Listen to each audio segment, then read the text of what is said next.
digital journalism major, and I'm a sophomore, and I'm an English minor. And this is my little panel. Would you like to introduce yourselves with your names and your majors and your organizations and everything? Okay, I'll start. My name is Kaylin Hauser. I'm a PIA representative for Mississippi Votes. I'm a junior and I major in graphic design. Thank you. Hi, my name is Rosalind Willis. I'm a senior psychology major. I'm also a DIA fellow with Mississippi Votes, and we're both co-president of Mississippi Votes USA. I'm Walker Scott. I'm a sophomore, and I'm the media literacy coordinator at the Roy Howard Community Journalism Center here on campus. And I'm Dr. Brent Hale. I have the shortest mic for some reason, and I am the instructor of COM 110, which is where we're actually located right now with our audience. I'm pleased to see you all. Well, it's so great to have you guys here. And it's great to have you again, Dr. Hill. I haven't seen you in a while. Yes, So it's nice to have you guys. Would you like to introduce your organizations and talk a little bit about what you do? Yeah, I can go. So the Roy Howard Community Journalism Center started about a year ago. We celebrated our 1-year anniversary recently, and we're basically a way for students in really any major to get involved in careers in journalism. We have a lot of writers, we have a lot of video editors, we have a lot of social media people, so there's a lot of different skill sets that go into it, but it's basically a way for students to get on-the-job experience while they're still in school. We're affiliated with the school, but we aren't technically like a USM organization, so we're reaching outside of just campus, and we're trying to make an impact across Southeast Mississippi in general. So I think it's really good for career preparation and stuff like that. Mississippi Votes USM isn't a new organization, but we did just recharter last year, I believe. We are under Mississippi Votes, the nonprofit. We are a nonprofit, nonpartisan organization. We prioritize educating youth on voting rights, voter education. We also prioritize getting Mississippi youth registered to vote. So that's what we do on this campus mostly. We also prioritize grassroots organization and just making sure we reach out to the community. Absolutely. Yeah, those are really, I love both of those organizations. I've been involved. I did an article about Mississippi Votes last semester. I know that everyone right now is talking about the primary elections going on tomorrow. Do y'all have any specific thoughts on that or anything? I think that it's really essential that people actually get out there and do it, because those elections are what's essential for actually making a difference in your office, in your house. So if everybody could take the time, to step out and have their voice heard, we could really make some true difference to what's been going on right now. I'd like to add on to that. I think that people, when they think voting, they mostly think about general elections, presidential elections, and they don't prioritize these smaller elections, even though they're really not that small. So I think that right now we're trying to emphasize the importance of midterm elections and how much these seemingly smaller seats have such a large impact. A lot of people in Mississippi are focusing on trying to flip seats. So if that is their goal, if that's a goal of yours, then right now is the time to rally, time to unionize and get together with your peers, your family, and come up with a plan for tomorrow. I think with things like politics and elections, and rightfully so, but it can get really emotionally charged. And I'm looking at it at this election from a media literacy standpoint. I think it's been proven true time and time again that a lot of people talk about, elections from an opinions first viewpoint, and a lot of times the facts can get lost, and a lot of times, like you said, people don't realize that it takes a village to actually create the effect that you want. And I think in Mississippi we kind of feel like we're locked in a certain way of voting, that our vote kind of doesn't matter. But I think that's a viewpoint that gets perpetuated a lot unfairly, and I think that it's a way to sort of keep people down and keep people's voices unheard. And if you actually look at the facts of the situation, and if you look at how how the actual voting process works, change actually does come if we do get out there. And I think organizations like y'all's actually help a lot with media literacy, because it The entire point is to go out into communities and try to create change through that way so that people can know what they can actually do to affect the future. And that's kind of what the RHCJC tries to do as well. So with our like Ask Me What Is True media literacy sessions and stuff like that. So anyway. So as the faculty member on the panel, I'm taking it upon myself to make my goal to be speaking as little as possible. I want to say as little as possible. So I'm actually going to ask a question, because you're talking about the election process. Can someone explain what exactly a primary is? That's up to my Mississippi votes, please. So essentially, I'm going to try my best to explain this. A primary is when you have all of the valid candidates, all of the candidates who are ready to run in that race, and you vote for the main candidates that will then move on to the second process of voting. So right now, the primaries, we have the most candidates now. You go, you vote for which candidate you want to see in the spotlight later on in the general election. All right, so the primary is really intended to be the time that you're voting for which candidate is going to be the representative for your party, right? And then when you enter the general election, that's when the parties will be against each other. Right, so we think about election season being in November, and that's when you have the general elections. But right now it's very important because you're determining who will be in the general election. So the primary is where we are right now, and that's why it's super, super important that you go out and get your vote put in, get your voice heard, so that we can actually have the people that you want to represent you move to the next phase. Because our senators are really important. I mean, they represent us as an entire state. And Cindy Hyde-Smith is currently facing a primary challenge. And there's just a lot going on. I know that in our state as well, there's been voting maps redrawn, and which gives us more of a chance for people to get their voices heard, people who have been fundamentally and systemically pushed down are now getting the chance to vote for who they want to vote for and have their vote actually matter, and I think that that's really, really important in our state. And you mentioned Cindy Hyde-Smith, who is our current senator. Mm-hmm. I would like to say I truly do hope that the effort that's been going towards voting efforts is actually being received, because I find, especially like you brought it up, growing up in the South, at least for me, it tends to feel very hopeless, especially leaning wherever you lean, you know, the things that you want for yourself, the way that you see your life. All of this depends on who's in office right now. All of this depends on what's going on around you. So at the time that we have right now, this is the essential time to actually build the world for yourself that you want. And these small, it could be seen as small because it hasn't been taken as seriously in the past, but these elections are the ones that matter the most, honestly.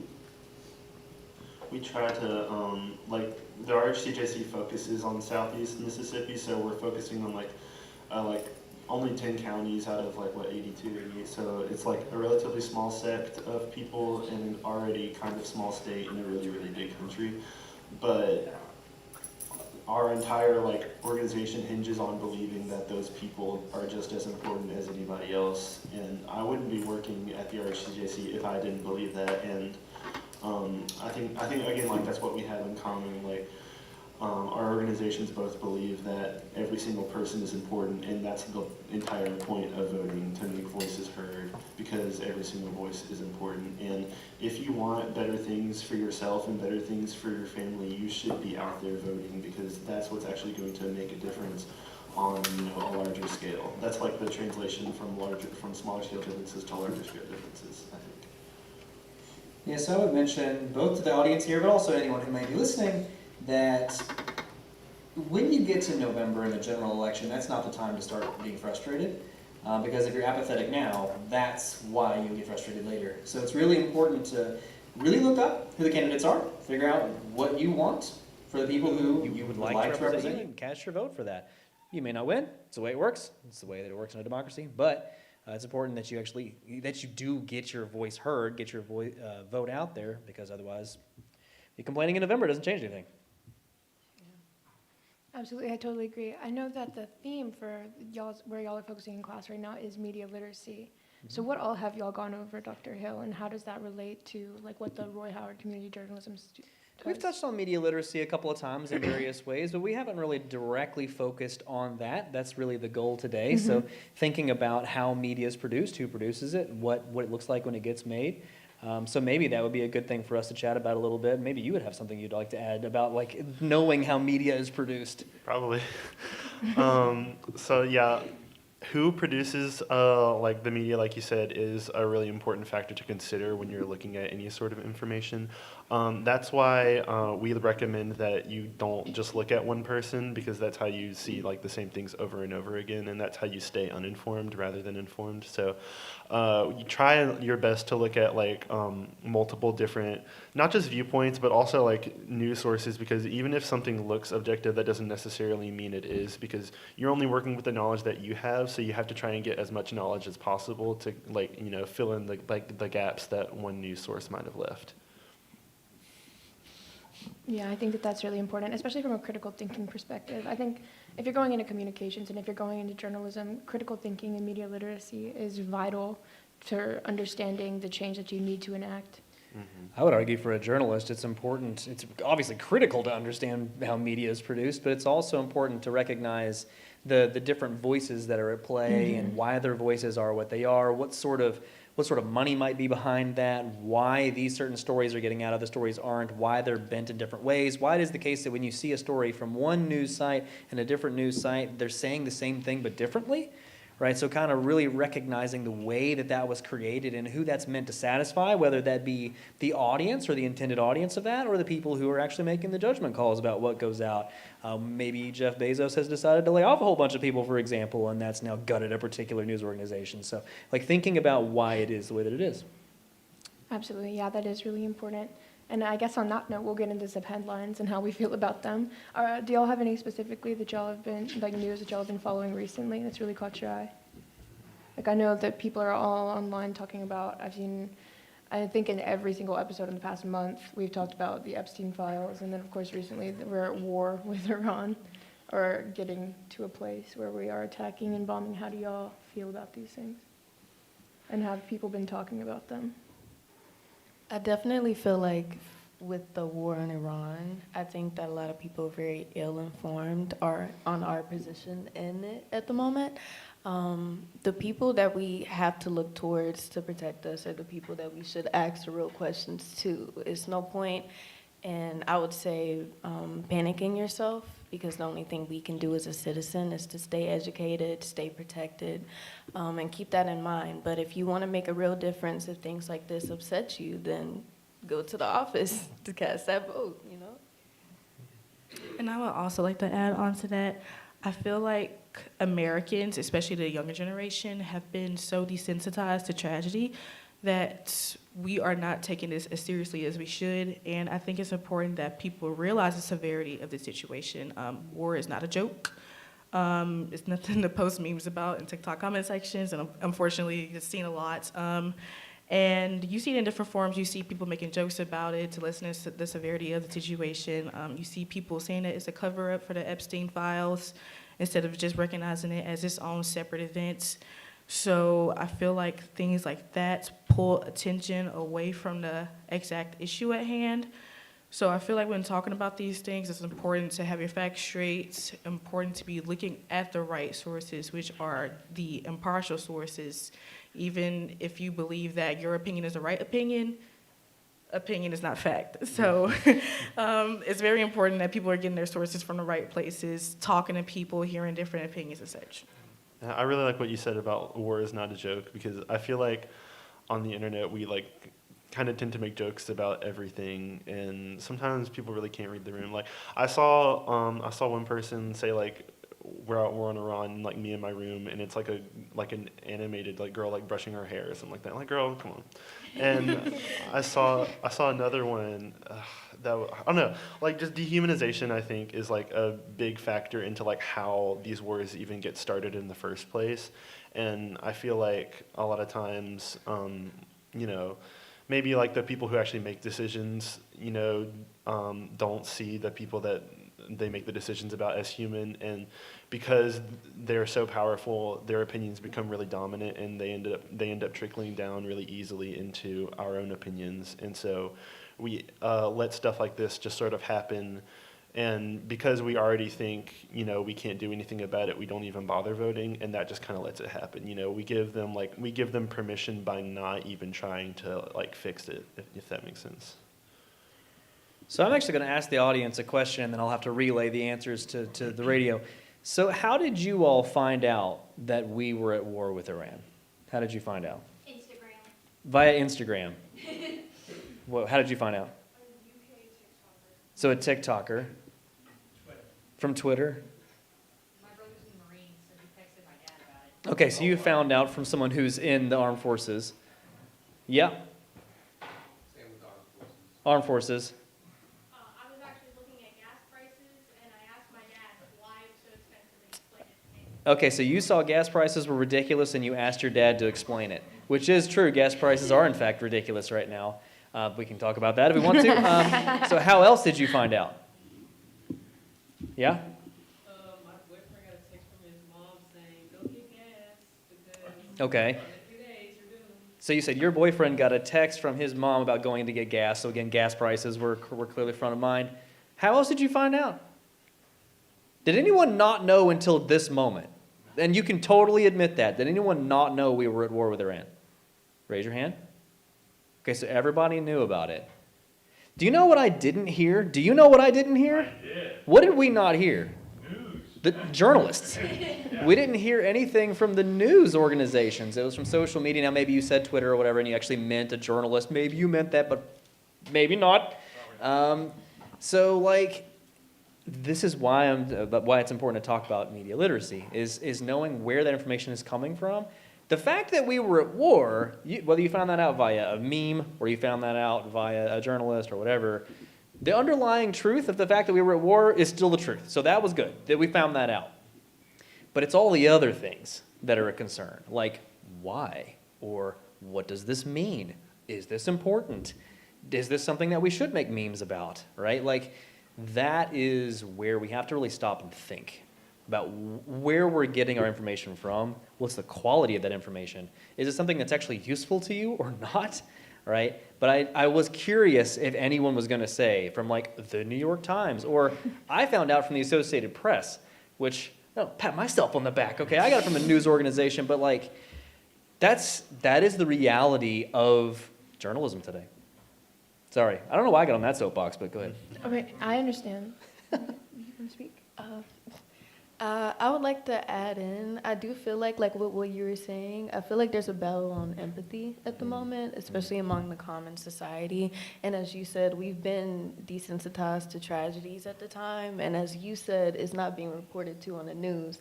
And we kind of seen in the past few years how certain issues with the community, especially outside of the nation, how it not being reported on is starting to be undermined and people don't take it as seriously, even though it's just as serious. There's a reason it's not being pushed though. And that's where that media literacy, that critical thinking skill comes in, because you do have to ask yourself, why? Why am I not seeing this? Where am I getting my sources? Yeah, who are your news sources and why is it not being covered there? And even then, when it is covered, news is slow. Proper journalism takes time. You know what doesn't take time? Twitter, right? And so, like, are you getting good information from people who've properly sourced and filtered and made sure that they knew what they were talking about? I don't know. It's up for you. You figure it out. I found out about it through, I'm sorry. I found out about it through the top headline on Twitter being, "We're at war," and Iran was right under it. I was like, oh, okay. Yeah. Yeah, I totally understand that. And there's so much, honestly, there's a lot of misinformation going around the why and that's why, as you were saying, from a media literacy perspective, it's so important to really delve deep into these issues that we're passionate about, instead of just like doom scrolling and brain rotting and watching all these videos that say pretty much the same thing. They just regurgitate information. It would be so much better to learn from the source, to read a real article or even a real book about the history of this conflict. And have y'all done any fact checking on this war like yet, or do you? Because you only cover like local southeastern Mississippi news. Yeah, no, not yet. If there's I can imagine us covering something about like gas and stuff like that. But unless Iran strikes Southeast Mississippi, I think we're fine. I don't think. Yeah, I don't think we're absolutely. gonna. I just didn't know if y'all would touch on the protests in Jackson that just occurred, which I didn't know about until yesterday. Yeah, no. If there are protests like in our coverage area, then we'll talk about it. But I don't. If they're just in Jackson, then I don't anticipate us covering it yet. Absolutely. Me personally, reading about the protest in Jackson was really inspiring because this is such a giant conflict. It's a global conflict, and it gets bigger every day. And so seeing people who are extremely passionate about what they're talking about take to the streets in my community was just really powerful for me, and it reminded me of the importance of doing the same thing every day. Oh, okay. Sorry. No, I feel like I've probably just been more tapped into it in the past, like, I don't know, like 6 years, but like seeing these protests, and like we've had protests in like Hattiesburg as well that like a lot of my friends have gone to and stuff like that, and I don't know, it really does warm my heart, especially since like I think working at the RHCJC, like I feel like I've always felt this because I feel all Mississippians on a degree, especially like people born and raised in Mississippi, feel like a community with each other because we're kind of like, we're like, I don't know, like outsiders in like the country as a whole, I feel like, in a way. I don't know if that's just me, but like I really feel like that because I feel like a lot of states, you know, don't respect us. And even in Mississippi, I feel, you know, I feel like we are really learning how to use our voices, and I feel like we're seeing that through stuff like protests. And I feel, you know, I talked a lot about how in Mississippi we kind of feel stuck and like our voices don't matter, but I feel like a lot of people, you know, really are, like on the flip side, a lot of people are learning how to use our voices and like how we can make a difference both in and out of the voting booth. And I don't know, I feel like the tide is shifting now in like recent years, or maybe I'm just optimistic. But. Absolutely. I just want to say a lot of heavy topics have been covered already.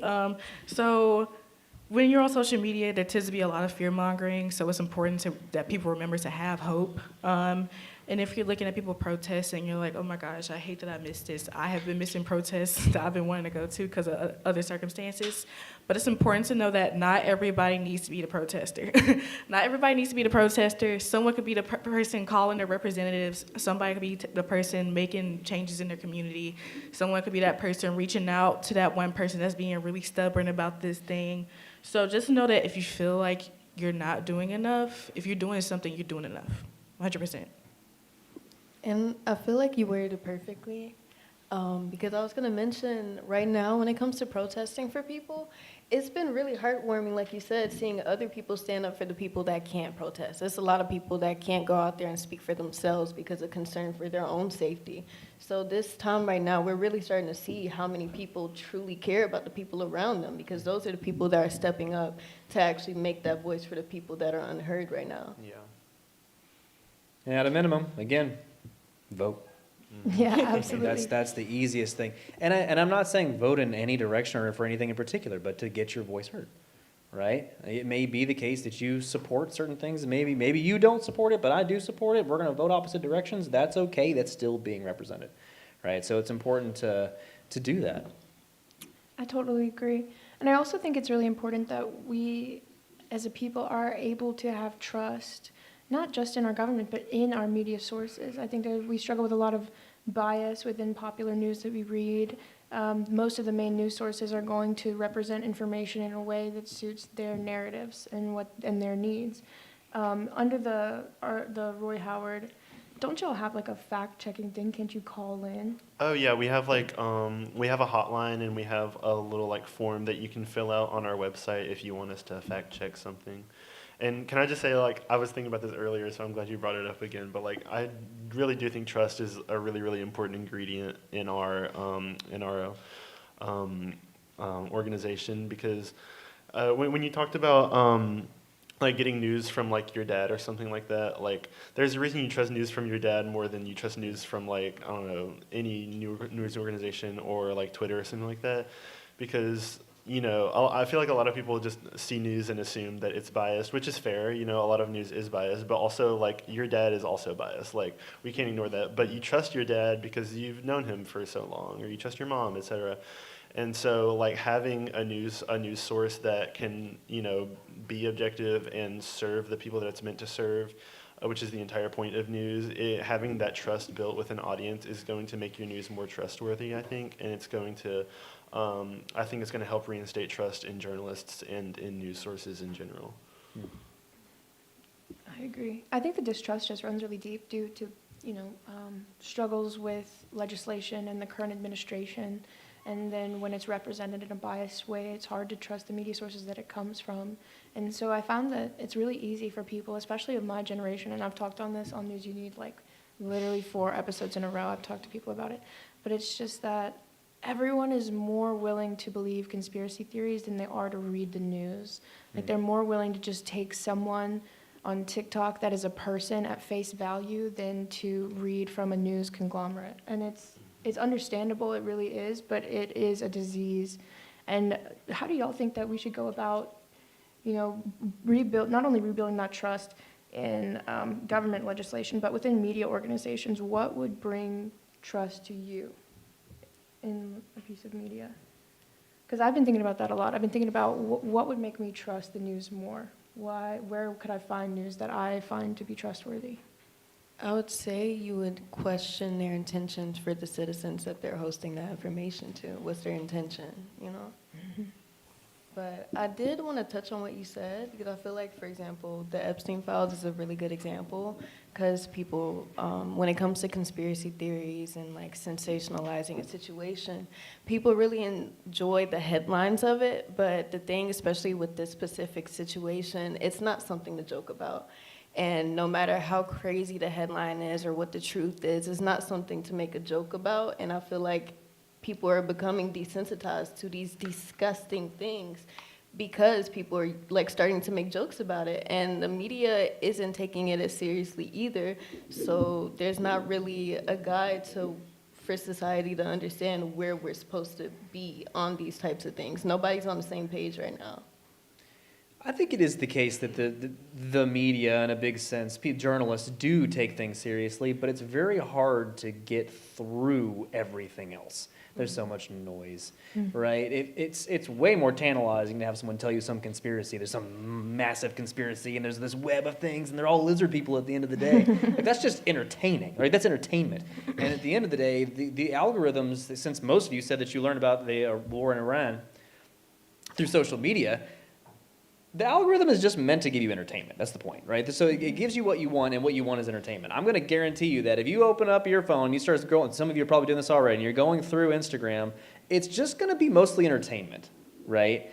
Because that's what the algorithm learns that you want. Yeah, there's like, when it comes to like sensitive topics and stuff like that, kind of like I said, we're like really quick to joke about it, and there's no like, I feel like there's not a lot of critical thinking as to like what we should do and stuff like that, because like you said, social media is about making you feel good. It's not about making you think.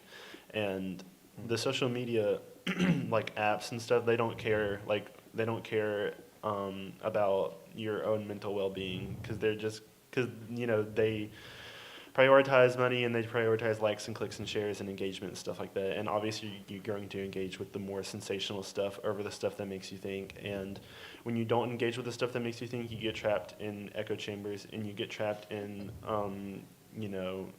like cycles and feeds that make you feel good, and cycles and feeds that make you go, oh, what if this was true, rather than looking at the actual truth and stuff like that. So I love the way that you put that, and it kind of comes back to the original question about trust. If we run with that, so social media is designed by its algorithm and by the way it's been created to make you feel good, not to make you think. I will argue to you that proper journalism is not designed to make you feel good, but is designed to make you think. It's the opposite. And so because of that, it's hard to get traction in these social media spaces, because it serves the opposite purpose. And I would argue to you that if we're thinking about like who should I trust, what sort of news sources should I trust, it should be sources that when sometimes you read or listen to or whatever their content, you go, I don't think I like that. If that never happens, it's probably not a great source, right? There should be times you read through something and go, I did not like that. At least I don't like the outcome. I don't like what the takeaways were, but it did report the truth. And sometimes the truth hurts, right? And so that's not what social media gives you. It doesn't give you things that hurt you most of the time, because it's controversial in some ways. I feel like a big problem with news now, since a lot of people get news from TikTok, Instagram, people don't know where to look outside of those. Most of the time when you hear about news outlets, it's usually Fox News, CNN, which are notoriously biased. You might hear BBC get thrown around, New York Times. but a lot of people don't know where to look. They don't know where to find any other sources, where to find true journalism. I admit I struggle with this as well. Sometimes I'm like scrolling, I'm like, oh my God, like that just happened. But then I have to remind myself, oh, I can actually go on Google and find this information myself instead of just sitting here with the sensationalization of it all and just sitting with it. A question for the panel. Isn't Mississippi considered like a news desert? Okay, we got a question, and the question was, for those that are listening on the radio and cannot see what's going on, is Mississippi considered a news desert? What the heck is that? You want to talk about that? Yeah, that's like that's like kind of the reason the Roy Howard Community Journalism Center exists, because Southeast Mississippi in particular, we live in a news desert. A news desert is basically like areas of any given like state that don't have news coverage that's like tailored specifically toward them. So obviously, like Hattiesburg has WDAM, and there's WLOX on the coast and stuff like that. And there's some newspapers like Pine Belt News, but there are some like really small communities that are still out there and still have, you know, like a not insignificant number of people in them that don't have news that actually matters like specifically to them. Like they have internet connection, so they can look on like big news sites like CNN, like Fox News, and they can look at, you know, like the Clarion Ledger, or they can look at WDAM, but they don't really have anything that actually exists for the express purpose of serving them. And, you know, for that reason, there's not a whole lot of trust in like really rural communities when it comes to like big news sources. So that's why the Roy Howard Community Journalism Center exists, is to, you know, breathe life into that news desert and to give people the news that they actually need. If I can take y'all's name. So let me pose a question to you. So but I have a TV station, right? My TV station is here, and they're reporting stuff. Is that not targeted to me? Well, I mean, it's not. I mean, WDAM is targeted toward Hattiesburg and stuff like that, but like, you know, not all the 10 counties in Southeast Mississippi are have news that, you know, like I said, is actually tailored to them. And again, you should be getting like multiple perspectives and stuff like that. And I feel like the RHCJC too, in particular, like we highlight, like I feel like we usually act as in our articles as like a vehicle for voices. So like we'll instead of just putting like the information out, we're like putting your actual like specific words out and stuff like that. And we're putting the information out too, but like we try and expand on like the actual like personal stories and try to get like a sort of human to human connection in our stories rather than just like the facts. And so it's sort of, you know, it's I guess I don't want to say like humanizing, because I don't think we've been like dehumanized, but like it's humanizing, you know, the news in your area, and also making it like really hyper local, so that people in Southeast Mississippi knows that there's at least one news organization that's meant for everybody down here. It also connects them to a community. Oh yeah. Like giving them that outlet to have their news spoken and their voices heard connects them to the rest of Mississippi that has had that, and kind of creates a greater feeling of inclusion. Absolutely. For rural communities, and I think that's really powerful. And that kind of ties into the Mississippi Vote stuff. I mean, with the voter outreach, there are people, like we were talking about earlier, who have felt like, oh, well, you know, it doesn't matter if I vote, I'm just one in a collective, and so what I say really doesn't matter. And that feeling of inclusion is important to feel like, no, it actually really does matter to be represented in your government. Do you have anything to piggyback off of? Piggybacking off of what Lily said, a lot of people don't feel like they have a voice, so they don't speak out. But an issue that Mississippi Votes has been tackling for a while, the bigger organization, is people with felony charges believing that they cannot vote. A felony charge is not an automatic no to voting. It's only certain felonies. We actually have a card on the table in the back specifying which felonies revoke your right to vote. But obviously, felons should still have the right to vote. You can get a felon for literally like having an ounce of an illicit drug on you. So it's very important that people are aware of their rights, because Mississippi does a really good job at stifling voices. As you can see, we have the hardest process to go through for voting. Everything is done on pen and paper. Hardly anything is online. We are so behind when it comes to those sort of systems. So Mississippi Votes really just wants to work on making sure that people know where to go, what to do. I'm hoping to touch on that later as it pertains to the election tomorrow, but yeah. And also, that reminded me, in last July, we wrote an article about like common misconceptions when it comes to voting. We have like a whole list, and it has some like links and sources as well to help y'all out if y'all want to learn more about voting and like your specific rights as it pertains to like Mississippi elections. And I would like to add, make sure that you're checking your poll locations, because I've been seeing a lot on the news, a lot of poll locations, I don't know if they're discriminating, but they're making it very hard for voters to come through and cast their vote, or they're intentionally pushing it to where voters can only come at like 7 p.m., like the very last minute. So you guys make sure you know your polling locations. Don't let them give you the runaround. Make sure that you're registered. If 4 years has passed, then make sure you're still registered, or make sure you re-registered. If your address changes, make sure that it's still valid. Just double check that you have all of your boxes checked, so when it comes time for you to do what you do, you don't have any slip-ups, or you don't have any issues.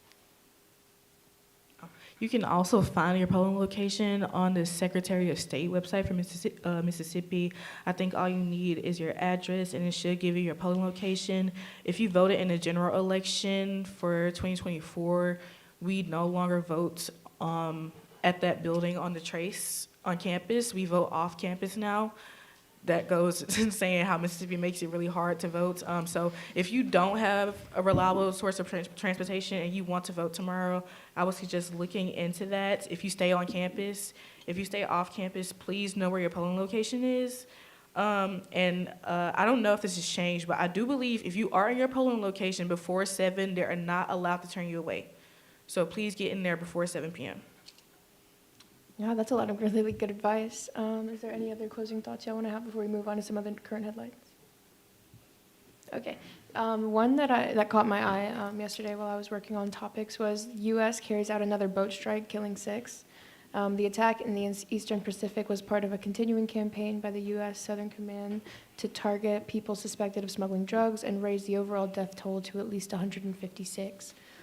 With our administration doing things like that, I really think that leads into the greater conversation about trust that we've been having. What do y'all think? I think especially reflecting on the way that we're being perceived as citizens in our own country, it kind of reflects on how other people are being treated by the same administration. So we really do have to think how these people see us, especially certain demographics of us, as well as how they treat the people around us, and if that's really what we need leading, and what can we do to stay intact while we get through this.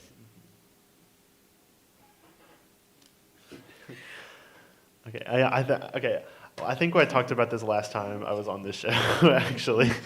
So, not great to see it's still relevant, probably. But yeah, I guess I can just echo what I said last time. I feel like generally as a country, and I feel like if you've grown up in America, you've probably seen this a lot, but I feel like in general we're really like defense, or really offense, honestly, focused, and I feel like we tend to go to violence as like a first resort, and then deal with the consequences later. And I feel like more and more we're dealing with the consequences, but we're still doing the action. And I don't know, it's really disappointing and angering for me to see, but that's why we vote, to make it not happen anymore.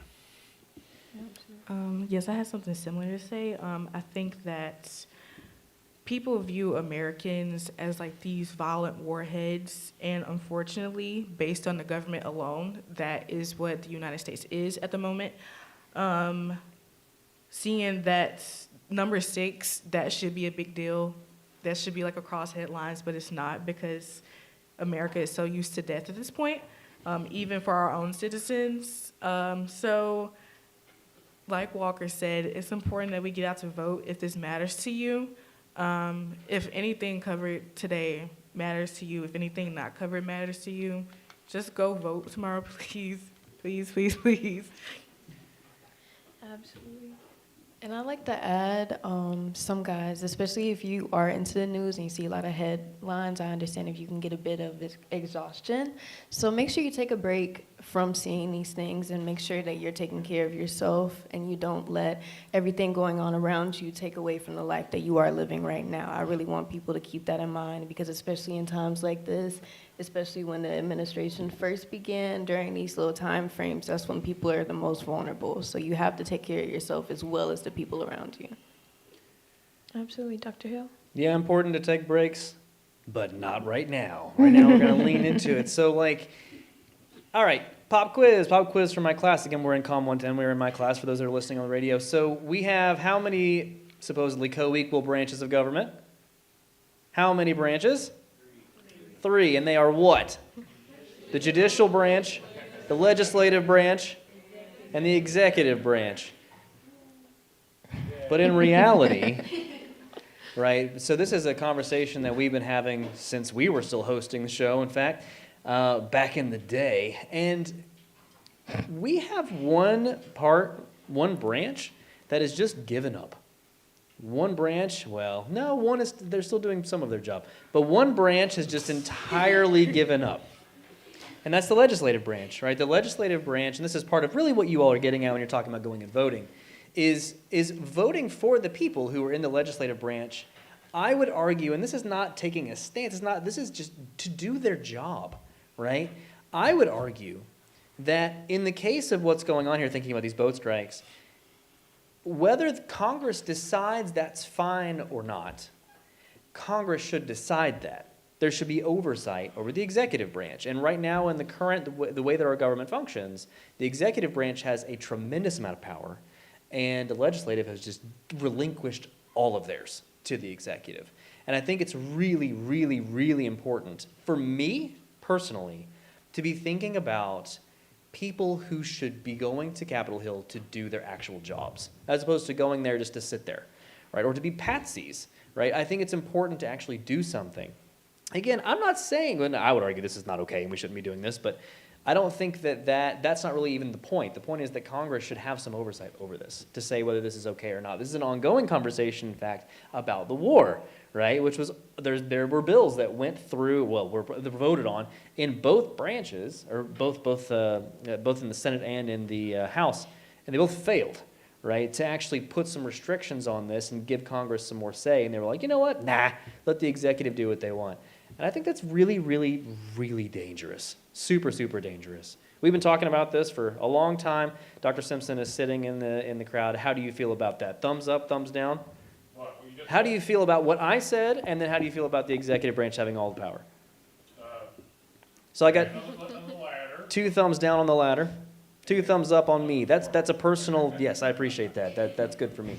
Anyway, that I think is super, super important. I think this is still happening because there's no check on that power. When this happened in the first place, that was when Congress should have gotten involved and said, we need to actually be thinking about this. And again, maybe they would have said, go for it, man. Like, we want this. In which case, your representative said that. But right now, they've said literally nothing. Probably. Maybe yours has individually said something, but most of them have said nothing, and that's genuinely dangerous. Oh, no, I don't think ours has said anything. Ours is So that's my 2 cents on right that. in that wagon. Okay. This is kind of a really random headline, but it caught my attention, so I figured we would talk about it.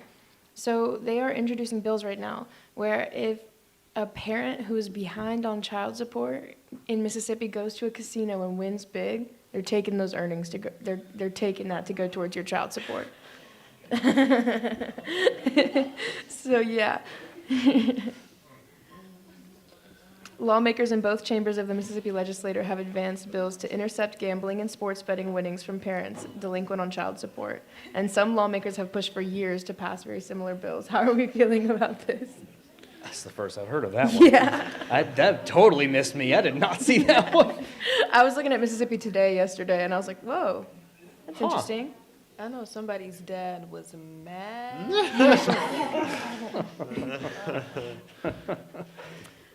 I think While this headline is very funny, oh my gosh, I got a good chuckle out of that.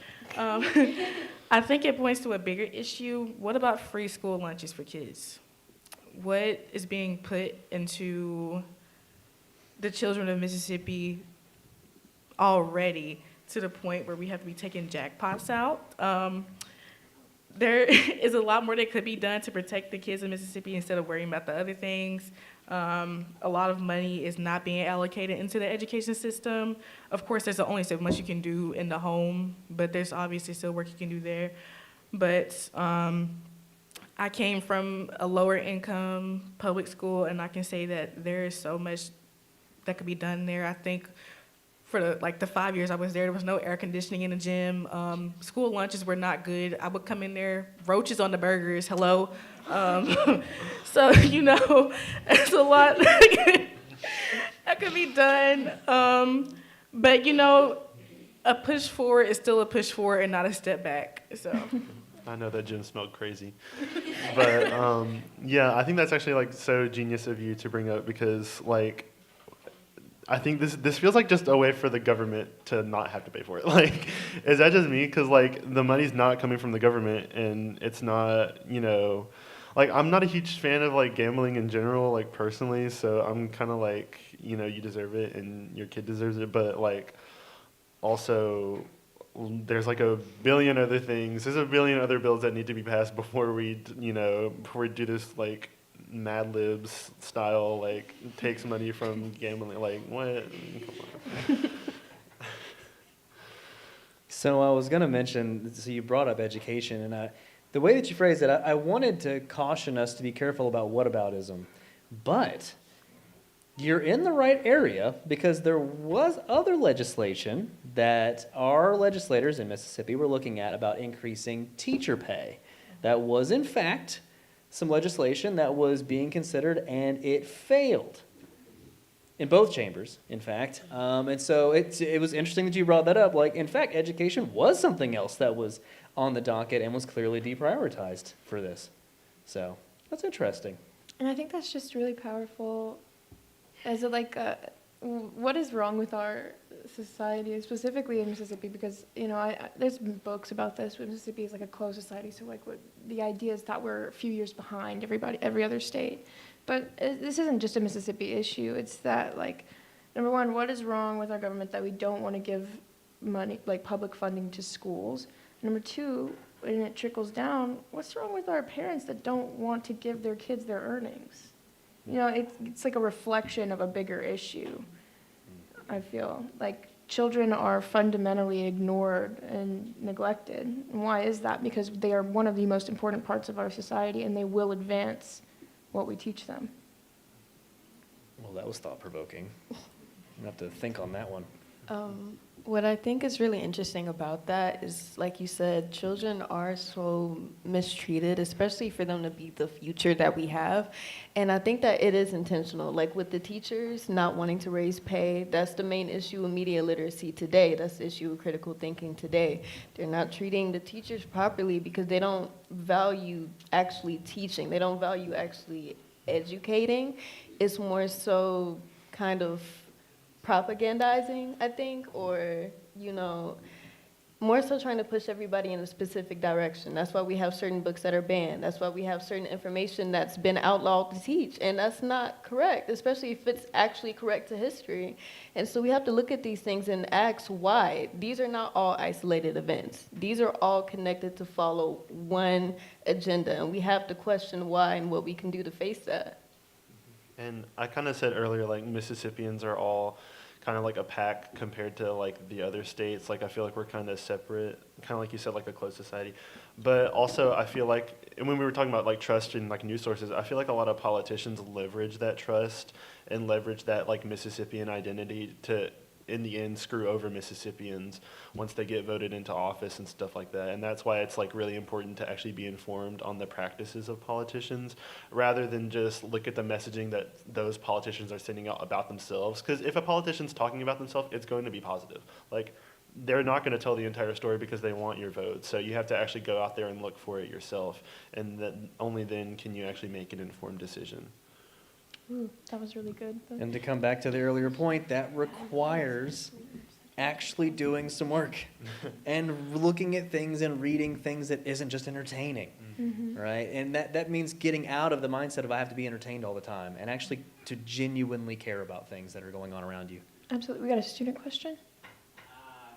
And correct me if I'm wrong, but it just sounds like the law that they're passing on casino winnings going to child support, it sounds like it's targeting somebody. So I definitely think. So what was just said was that, that your kind of interpretation is that this law seems to be very targeted. I mean, at the least, it's definitely targeting the gender. Or that it's maybe targeting a gender. I'm relaying your information. How do y'all feel about that? I could certainly see that. I feel like it is kind of a petty thing specifically to focus on. What do you guys? Yeah, I don't know.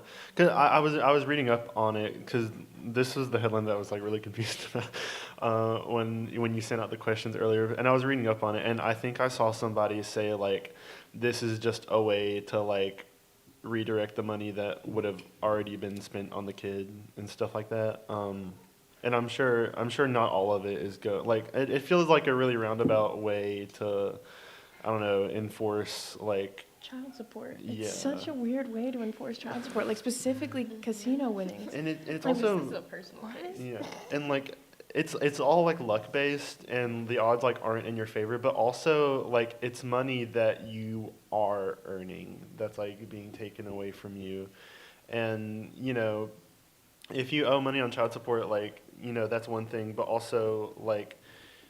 You could I don't know.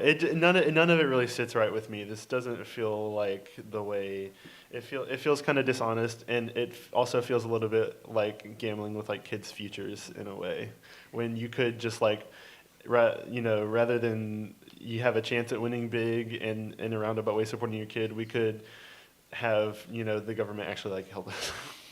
Yeah. And then our kids have a 100% chance of getting helped out, but I don't know. Absolutely. We got another hand? So I kind of just want to piggyback off of what you said. You could even view it as like maybe right now with the way our economy is, maybe people aren't gambling, and they're trying to use that to enforce people gambling more so that they can be able to pay their child support. Interesting. They're So. trying to enforce, like make people want to go gamble more. So your interpretation is since the economy is really bad, this could be a way to like somehow encourage people to gamble because they're not spending money at the casinos, which is important for the Mississippi legislators. I was actually thinking because like this isn't in effect. No, yeah. So I would think like this could low key be a way to like. I feel like it's gonna cause like a surge in casino like attendance, I guess, like before it goes into effect, so that they can try as much as they want to. Like the people who owe child support can try as much as they want to get money, and then just like run off into the sunset when it's actually passed. I feel like casinos are about to make a lot of money from this before right before it goes into effect, if it ends up going into law. So here's my brief interpretation here. So I'm going to argue to you, this is the takeaway, I'm going to give it to you now, that lawmakers in the current environment don't want to do hard work. Yeah. They want to do easy work. When I read this sentence that you've got written down here on the sheet that I'm holding in front of me, it says, lawmakers in both chambers of the Mississippi legislature have advanced bills to intercept gambling and sports betting winnings from parents delinquent on child support. I think, so what happens is, right, so some staffer they hear something about this and like, oh, this is an idea, we can make this into a bill, this sort of thing. And when you just read that, you go, well, that's going to sell, right? Like people are going to read that and go, absolutely. Yeah, we got everything in there. We got gambling and betting and winning and delinquent parents and child support. This is a win. And it's super easy to pass that sort of legislation. And so I think that's kind of what we're seeing here. This was some seriously low-hanging fruit that somebody brought up, and one of our lawmakers was like, I'm taking that one. Yeah, we're going with that. I agree. And I also think that this headline specifically is kind of an example of biased journalism due to them just calling them deadbeat parents in the headline. It's like, I don't know if we have the I've read conjecture to make that, those judgments. And I was like, deadbeat, that couldn't possibly be in a piece of professional journalism, like headlines, right? And I would like to point to what you said, targeting demographics. People with gambling addiction or people who gamble in general most times tend to be in lower income situations. So I feel like this could create a situation of gambling addiction. And who does that benefit? The casino, so definitely this bill is targeting somebody. I don't know who exactly right now. I'm not going to pretend that I know who, but speculation exists. And we're getting close to wrapping up, so I figured we'd talk about something light. During our earlier sessions, when Dr. Hale and Dr. Simpson were still there, they would always end off talking about K-pop Demon Hunters. So That's a little dated now. Yeah. Oh, man. it is dated, it is, but it's time to move forward. So Hoppers ends Pixar's box office cold streak for originals. So Pixar Animation, which has struggled to find original hits in recent years, found an instant crowd pleaser over the weekend with Hoppers. It collected roughly $46 million in the United States and Canada from Thursday through Sunday. I gotta say that I'm tired of Hoppers already, and I've only seen previews. Every single time I watch anything on HBO Max, I have to see this little beaver dancing. But it's good news, I guess, that there's an animated movie that people like. I mean, that always tends to pull people together. It makes people happy. Yeah. Yeah, honestly, I really appreciate any type of animation getting some type of thank you. Especially because I feel like it's an art form that tends to be kind of talked down on, especially compared to live action. But animation is just as important, and animation is an art, and it actually takes so much time and effort. Whenever Spider-Man comes out, I promise you, I will be there. So it's a really nice headline to see that the art isn't lost just yet. It's something to close on for sure. And speaking of, do y'all have any closing thoughts? I know, Rosalind, you wanted to specifically talk about the voting registration and stuff. Okay, we have a couple of clipboards in the back on, I think, that white table on the right side of the room, left or right side, and some pamphlets. But if you need to update your information, if you change addresses or anything, you can do that. If you need to get registered, you can do that in the back. Just meet us and we'll get you set up. Like I said before, if you need to find your polling location, go to the Mississippi Secretary of State website. I believe the big words at the top is Michael, forgot his last name, but you can go there, just type in your address and it should show you your polling location. If you haven't registered before March 9th, I'm afraid you can't vote in the location you plan to vote in for primaries, but with your previous registration. But you can still get registered in time for primaries, for the general election. Also, if you have any questions about candidates, you can also find the candidates on the Secretary of State websites. Remember, polls open up at 7 in the morning, close at 7 p.m. If you need to carpool, please carpool. Gather anybody you know who wants to vote. And yes, happy voting. Make good choices. Drive safe tomorrow. Don't kill yourself trying to get to the polls by 7. All right, Walker, anything to miss off on? I'm not excited for Hoppers either, but I am really excited for the new Spider-Man movie. And I don't know if y'all saw Goat, that movie about the goat playing basketball. It's a new animated movie out. It's actually good, yeah. I liked it. Steph Curry. Yeah. Oh. But he's like an animal. He's like a bird. Dr. Hale, do you have any closing thoughts? I have nothing to add to that conversation. I guess that my takeaway is to care about your world and to be good to each other. Absolutely. Well, thank you guys so much for coming. This has been News You Need.